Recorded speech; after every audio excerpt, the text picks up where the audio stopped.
Welcome to the Pastor Thrive podcast with your hosts, Dr. Tim and Terri Steele.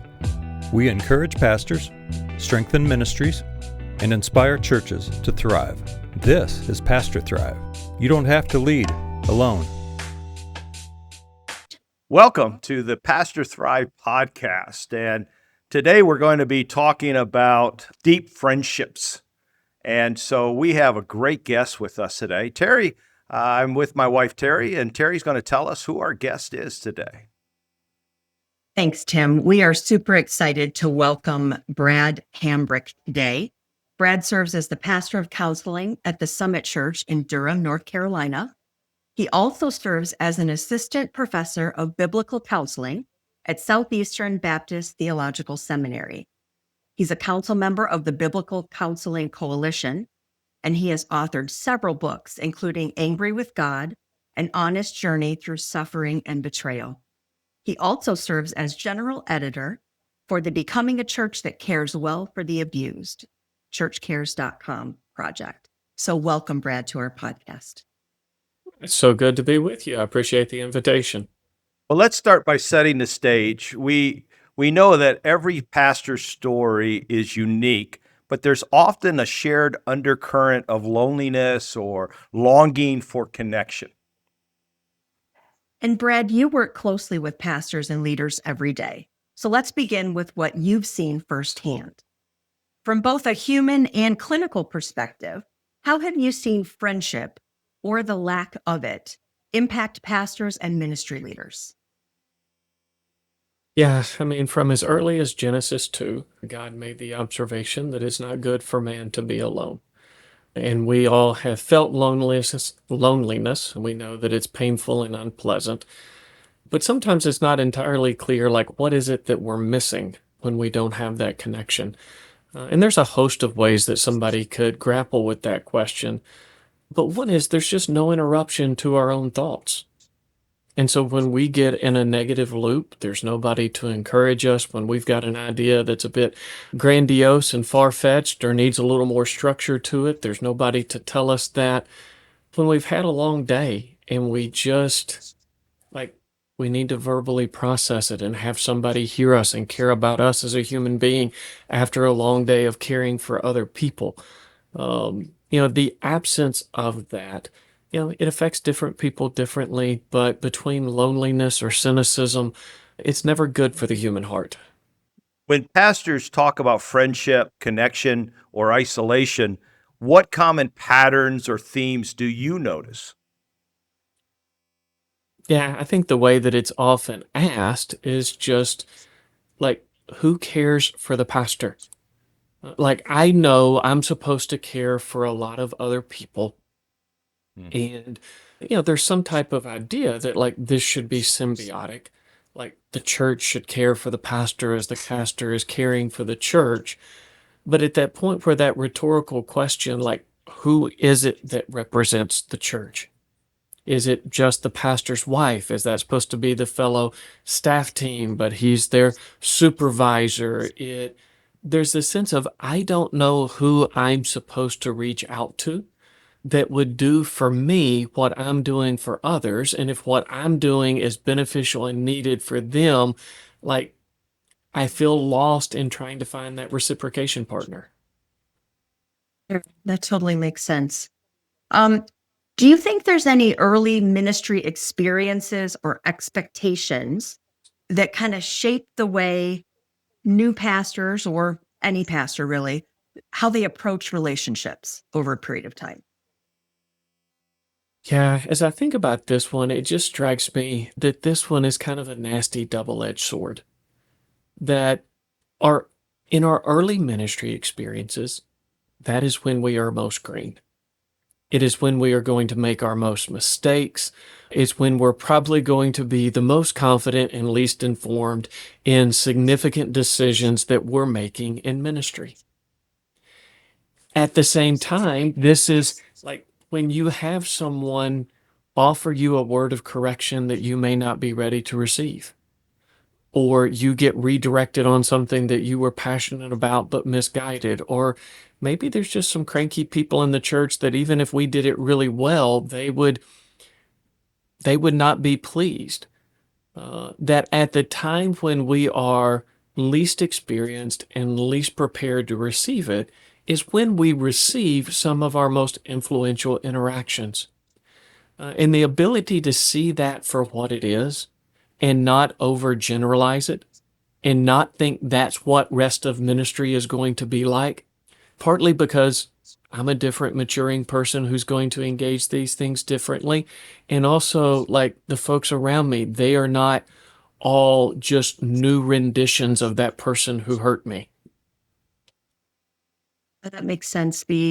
Potentially the emotional immaturity, maybe, of a new pastor who hasn't had those criticisms that might come, and not having an outlet per se to have somebody to bounce that off of could tend to make you be a little more, put the walls up, I guess I would say.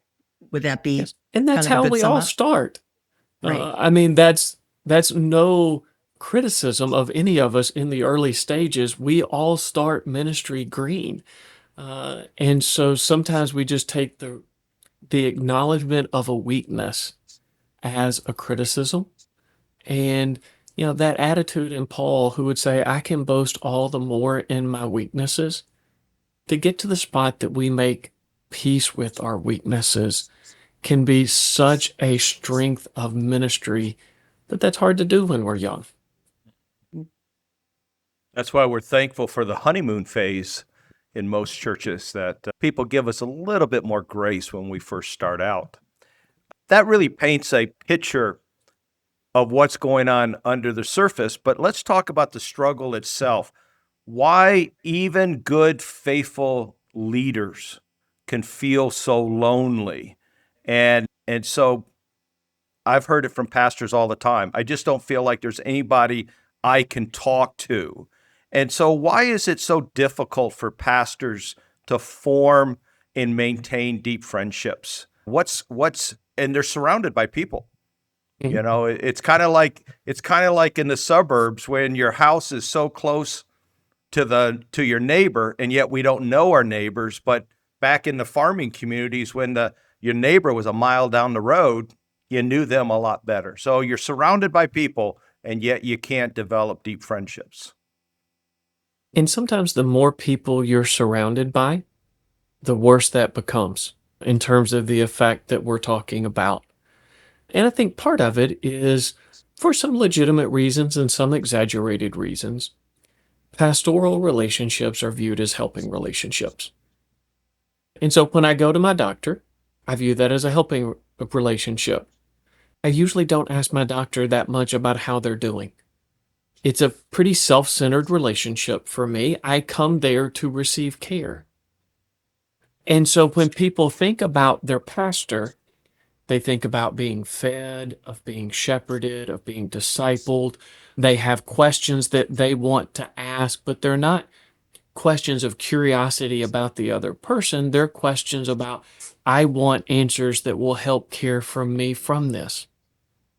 And so the pastoral relationship is not one that naturally balances, because the pastor is viewed as a caregiver. And initially, that doesn't affect us that much, because we got into ministry because we like caring for people. Like, there is this intrinsic kind of reward that as I care for people, that is satisfying for me, and a level of contentment emerges. But over time, when there's nobody pouring back into you in a mutual way, and a disproportionate number of your relationships become one-sided. When we first get into ministry, that's not the case. Again, the playful example I give with seminary students when I get to train them is, now that you've taken a class in seminary, when you go home for the holidays, nobody else will get to pray over the food. Like, it is only you who prays over the food. It will not taste as good if anybody else in the family. Well, when you first get into ministry, there's still people who just know you by your first name and your stories from college or from work. And as ministry becomes more and more of your life, one of the detrimental effects is that ministry relationships become all of your relationships. And that's not nearly as much of a good thing as we try to convince ourselves it might be. Yes, I definitely agree that very one-sided at the beginning, right? Where we're the pastoral person, pouring out into the congregation, super excited, that honeymoon phase that Tim talked about. But over time, without anybody pouring back in, I would imagine you just become empty, right? Just an empty vessel that needs some filling up, right? So, what do you think are some pressures, whether internal or external, that add to the sense of isolation as a pastor moves through his ministry? And we've now shifted from we love the one-sided, we love the pouring in. Now we need some pouring in. What prevents pastors from maybe reaching out to get that from someone?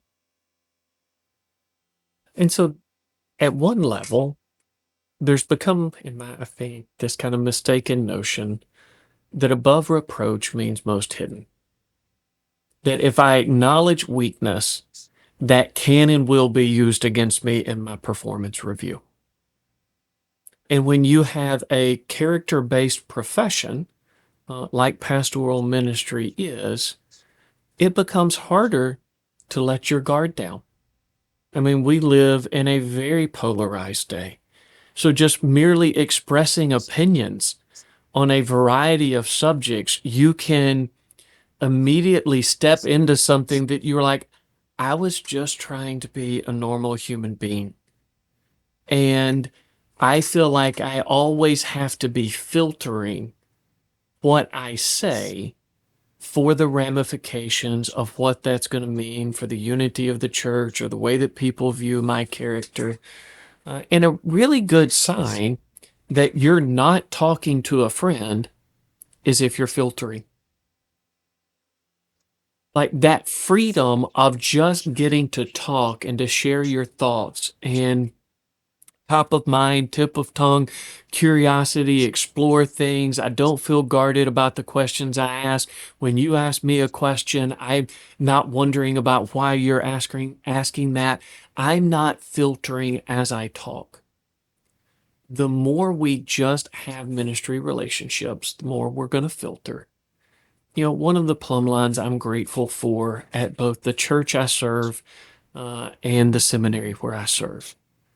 Each place says it a little bit differently, but it kind of boils down to this. We take the mission seriously. We don't take ourselves seriously. And that lightheartedness towards ourself, that clergy isn't kind of this elevated status of like, you have to be guarded all of the time and make sure that you're managing your reputation. At least having some sphere of friendship where that is the normalized culture between you and those you're interacting with, it's just really important. Isolation, or that just not being real or authentic, does that some of that have to do with perfectionism, or you feel like you're always on the performance platform as a pastor, which would probably eventually lead to ministry burnout? Is that perfectionism, or trying to always be on a higher level so you can give spiritual advice? Is that one of the reasons why you don't have these authentic relationships? I think it definitely contributes. I mean, any of us who have been to seminary and you go to seminary, and the first time whatever that besetting sin is that you struggled with, and you go to seminary and you just promised yourself you were never going to do that once you got to seminary, whether it's being sharp with the kids or whatever it may be. And there's this sense of I have entered this new sphere of spiritual existence as I go into ministry that God's always worked through broken vessels. And we're often not as okay with that. I think at the end of kind of that famous passage on anxiety in Philippians 4, Paul says, what you've seen, what you've heard, what you observed in me, practice these things. And so in effect, what Paul was saying is hey, when we were planning that church in Philippi, you saw me get stressed out and tore up in all the ways that you folks are getting stressed out and tore up. And you saw me have to practice everything I just told you. And so, like, as I'm coming alongside of you, I'm not different than you. And even the freedom when he says, practice these things, not remember it and get it right, but like, hey, work on it. Like, let there be this incremental progress. I mean, sometimes we act like progressive sanctification wasn't God's idea, and it was just this accommodation that was made later. Like, from the beginning, that was God's idea. And our ability to rest in God's ways as good, which involves incremental growth in character, in aptitude. I mean, you can't try to beat last week's sermon every week.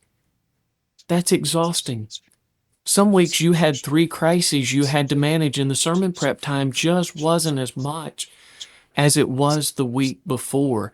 And your ability to say, I'm only called to be a good steward of the life that God has given me, is a big part of you letting yourself be human so that you allow other people to care for you as a normal human being. If you have superhuman expectations for yourselves, you will impose those expectations on yourself through the eyes of others. And that just becomes a very ensnaring way to live. Yes, I would imagine that sense of just the pressures of perfectionism, the pressures of being the leader, feeling like you can't make a mistake would just be a really hard burden to carry. So what have you seen that typically happens, whether it's, in their personal life, emotionally, spiritually, whatever that looks like, when a pastor has to lead without having close relationships, people he can be accountable to, and in some cases, better to be outside the congregation than inside. But what happens if they don't have those relationships and that person that they can, go to, talk to, and don't have to filter with? Yeah, so when pastors don't have that relationship, I think one way to describe what happens is they become brittle. Maybe that they start becoming very short with the people that are around them because the people around them have to do what they're due so that they themselves don't catch flack from something being undone. Sometimes it kind of takes on this kind of martyr-esque mindset of I'm the only one who will do it, and it becomes this is just my plight in life kind of surrendered. I can usually tell when I'm getting to a spot that I'm a bit isolated because I start arguing with emails before I even read them. Like my anticipation of what's going to be in there, I am bracing even before I read what it has to say. And that's often at that spot where it's like, I feel like I can't handle one more thing. And part of the reason I feel like I can't handle one more thing is because I haven't been sharing the load with anybody on any of the things that I'm carrying. And so when I share the load with others by the way that friendship gives me the opportunity to do, doesn't mean that ministry is not stressful. Absolutely it is. But it does help increase my bandwidth for it. Let's unpack the psychology of connection. Like, why are we wired for deep friendships? So, what psychological or emotional needs are met through deep friendships that cannot be met through just doing ministry alone? When I think about this question, what comes to mind to me is what I find to be the prime biblical verb for friendship. So, depending on your preferred translation of the Bible, there's between 30 and 40 one another commands of the New Testament. And what those one another commands are conveying is what rich biblical friendship looks like. And so, if you just wanted to do a study on friendship, like just make a list of the one another commands and let that be where your devotions are. Now, we're asking, why is it that ministry relationships either can't or really struggle to do what those one another relationships do. Well, one another implies somewhere between 50-50 and 60-40.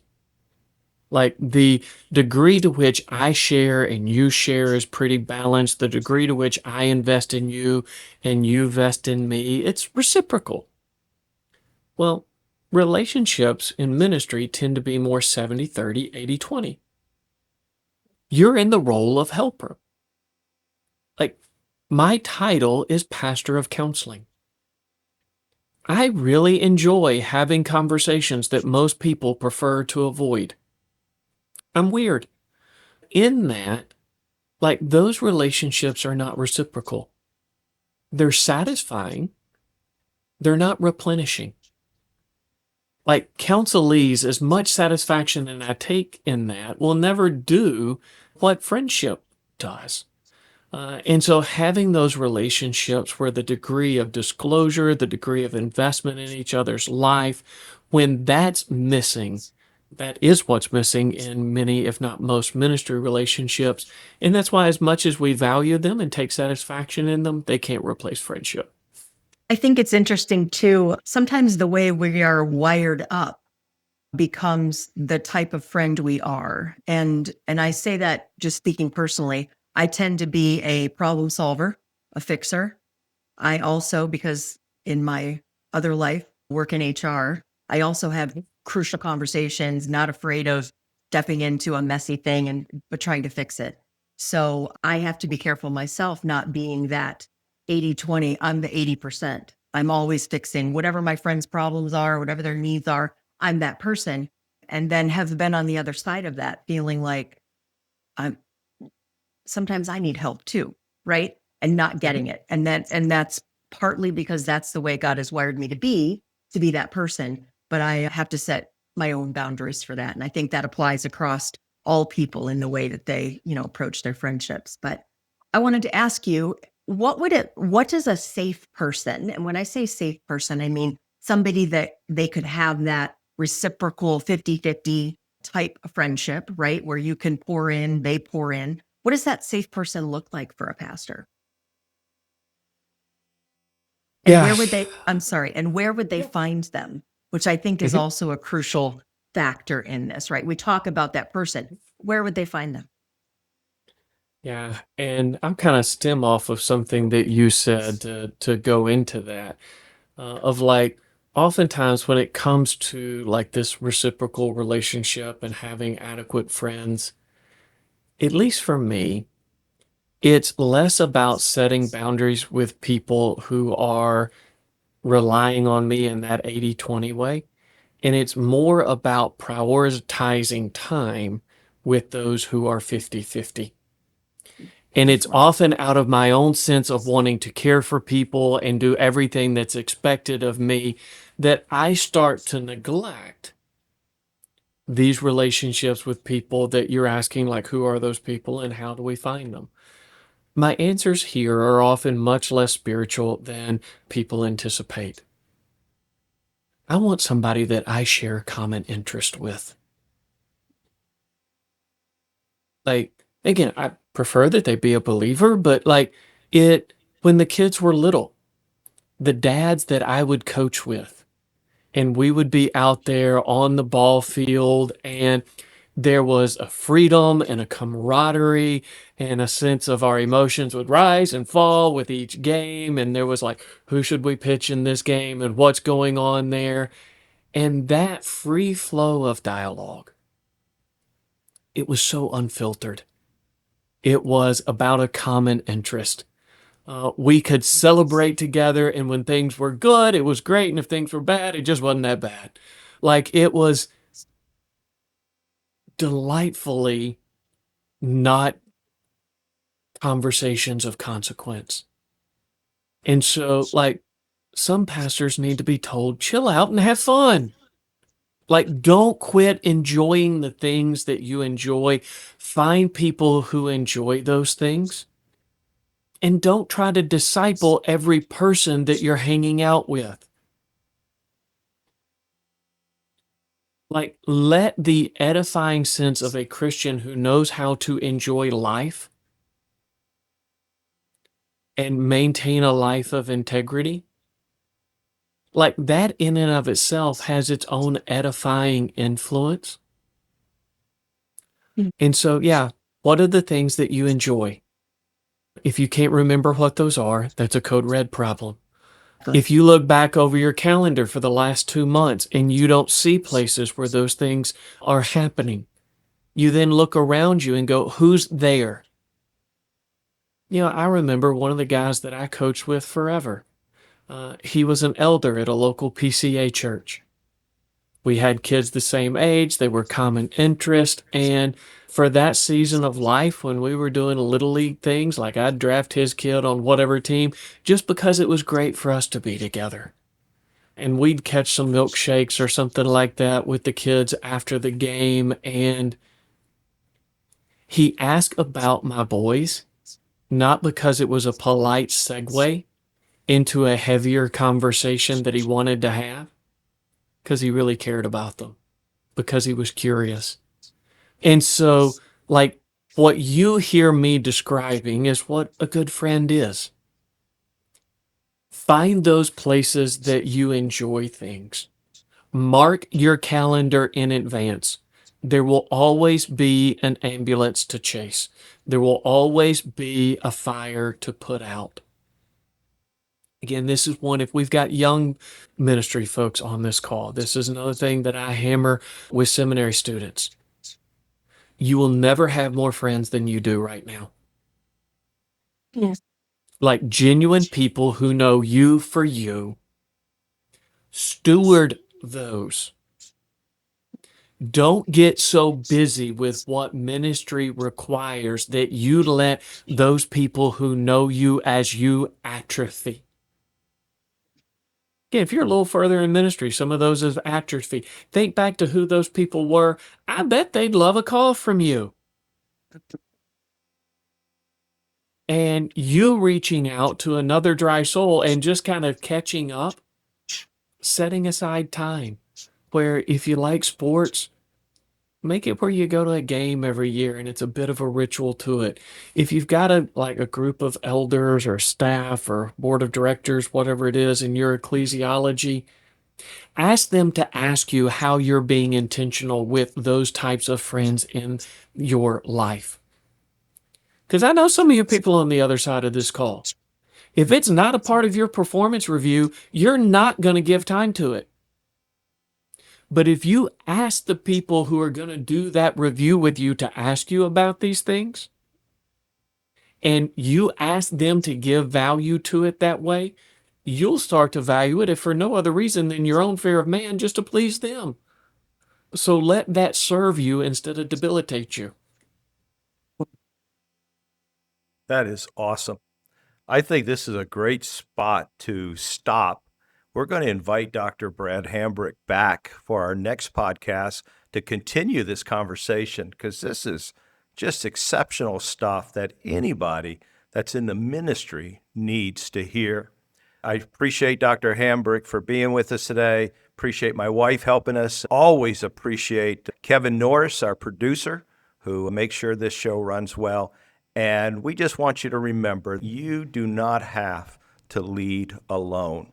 And that's why Pastor Thrive is here. We'll see you in the next podcast. Take care.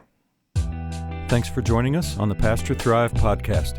Keep leading with courage, keep serving with joy, and remember, you don't walk this road alone.